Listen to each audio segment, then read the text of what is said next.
Hello and welcome to a new section.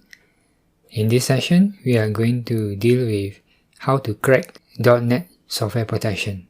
Let me introduce you to .NET protection, also known as obfuscation.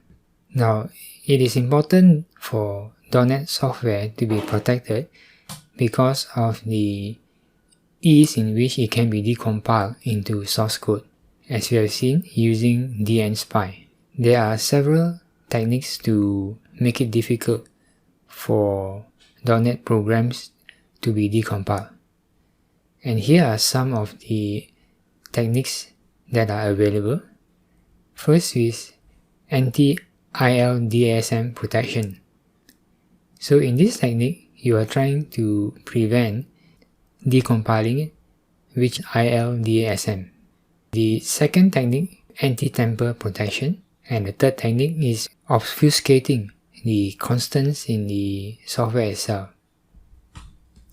And then next one will be a control flow protection, and this refers to the jumps in the program, the if-else statements and so on, and which will be obfuscated. Anti-dump protection prevents the module from being dumped into a separate file. Anti-debug protection. Invalid metadata protection is where fake metadata is injected into the program to confuse the reverser. Reference proxy protection is where API calls are redirected.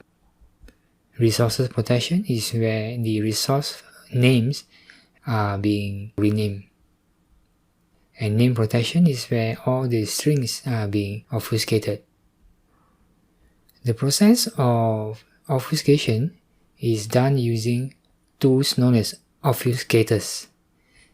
A popular obfuscator that is widely used today is ConfuserEX, available from this link here. And this is the user interface for ConfuserEX. ConfuserEX is an open source project. Therefore, a developer who wants to protect his .NET programs could rebuild the ConfuserEX with modification. So this makes it a very powerful way to obfuscate your software. You could modify the ConfuserEX because it is open source, and that makes it difficult for the reversers to deobfuscate a software which has been protected with ConfuserEX. Now, the process of unpacking a obfuscated .NET program is known as deobfuscation. And three of the most popular or common tools that are in use is de4dot. And de4dot is the first tool that we use when we're trying to deobfuscate an obfuscated .NET program. Another tool is unConfuserEX tools. But this is a collection of toolkits comprising of about 9 tools. Now we need to use unConfuserEX tools because those programs which are protected with ConfuserEX cannot be unpacked with de4dot. That is why we need to use a collection of tools. We need dnspy also. So dnspy is used in conjunction with all the above two tools to unpack the .NET program that has been protected with ConfuserEX. I'm going to show you how to create your own protected .NET program and then try to unpack it using these 3 tools. So that is all. I'll see you in the next one. Thank you for watching.